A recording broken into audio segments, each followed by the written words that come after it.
it was in 1776, in the month of March, that Abigail Adams wrote 3 of the most famous words in American history. As women, Mayor, I want you to know that it truly gladdens our hearts that 248 years later, we are all here together in a city that truly does remember the ladies. So thank you. When Daurice Cox called me to tell me that she had gotten this award and to ask me to introduce her, I knew I was probably more excited about the opportunity than Daurice was. She is a very private person who it's all about the work with Daurice. It's never about her. She's somebody who really shuns the limelight. So I'm so glad that she's getting the recognition that she's getting today. But I was worried about how I would explain to you exactly what it is that Daurice does.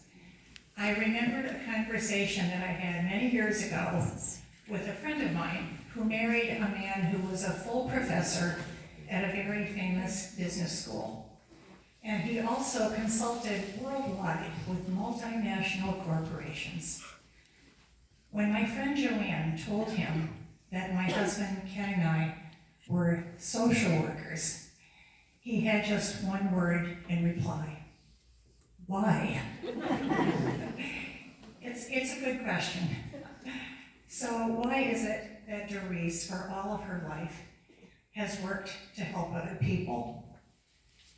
Daurice has worked with people who are incarcerated and who are only coming to see her because the court has ordered them to do so. That is work that can be very frustrating. She has worked with people who have a history of violence, and sometimes that has put her in danger. She has worked with really vulnerable populations, with people who struggle with every fiber of their being to get clean and sober. But no matter how hard they try, sometimes those people lose their battle. And Daurice has worked with children. That is work that can really break your heart. So, why does she do what she does? About 20 years ago, Bay State Community Services put on one of those big gala fundraising dinners that nonprofits do. This one had 200 or 300 people in attendance. I remember it being very festive with everybody meeting their friends and colleagues and elected officials and having a wonderful meal. And there was the usual roster of speakers that got up to on the stage and said nice things about Bay State Community Services. So everything was going along pretty much as you would expect, until one man, a well-known leader on the South Shore, a very accomplished guy, got to the podium and said some nice things about various Bay State programs. And then he said that he had personal experience with the work that Bay State does. And there, up at the podium, he began to weep.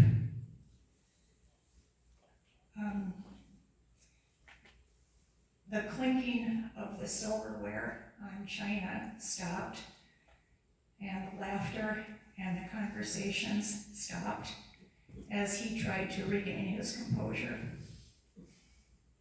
He explained that his sister had struggled with drug addiction for many, many years, and he had learned from Daurice that relapse can be part of recovery. But he said his sister had relapsed so many times that she was worn out. She was done. And he said that his family was so scared. So he asked Daurice if she would talk to his sister. And of course she said yes.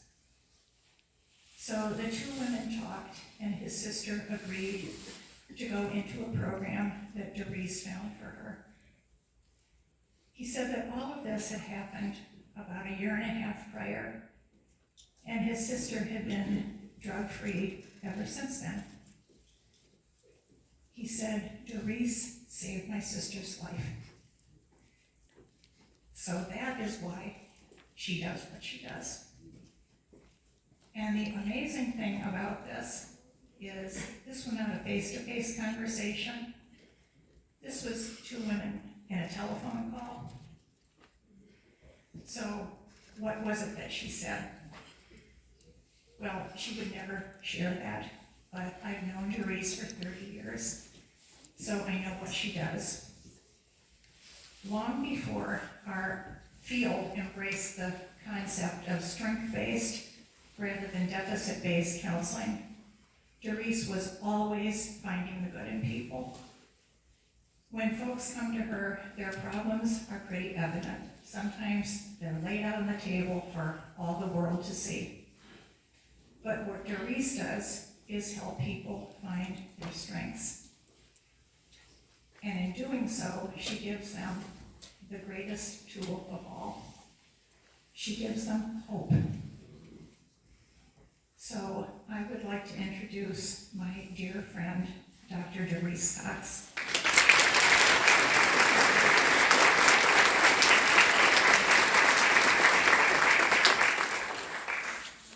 Thank you, Linda.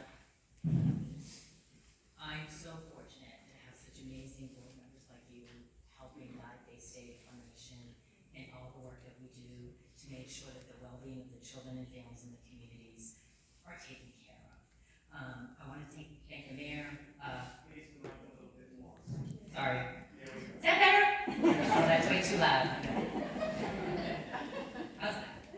I want to thank the mayor, Quincy 400, the First Lady, for this incredible honor. I truly means a great deal. I want to thank them for all the support and encouragement over the years. This is truly, they really truly understand how a healthy community is so important to the well-being of the children and the family, and are very committed to that. Just so you know, Mayor Cope was one of the first people that called me when the pandemic happened, and he said, "What do you need?" There was a lot going on, and he was willing to do whatever it took to make sure that the children and the families in Quincy were taken care of. I am eternally grateful for his understanding, kindness, and compassion. The First Lady.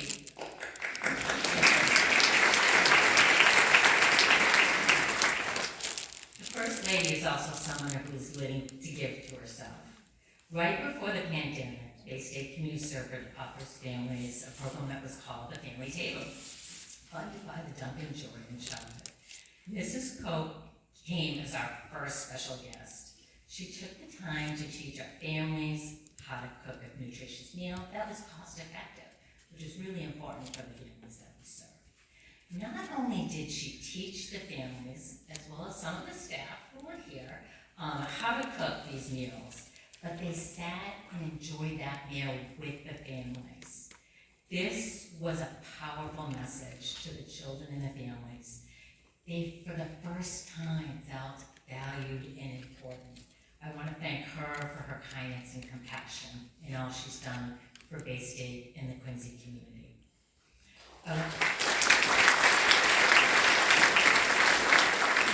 I want to thank my amazing family. Without their love and support, I would not be able to do this really important work. Well, I greatly appreciate this honor. It really is the Bay State Community's team that really deserves this recognition. And the Abigail Adams Award is very meaningful work to all of us. As a certified women-owned nonprofit with 100% of our leadership team and 75% of our staff being women, recognizing the important contributions is so important and so appreciated. So I thank you all for that. Every year, the dedicated, passionate, and committed women and men provide over 18,000 services to individuals, families, children in the community. They make a difference. They give of themselves every day. They are in the community providing supports, resources, service, and most importantly, hope. Hope for families that really need somebody to stand up for them. I'm constantly in awe of their strength, passion, and commitment. I do want to take this opportunity to thank my mentor, Ken Tarabelli, who got me into this. for all his love and commitment and assistance over the years. Thank you to all the amazing Bay State team, and thank you so much for this award.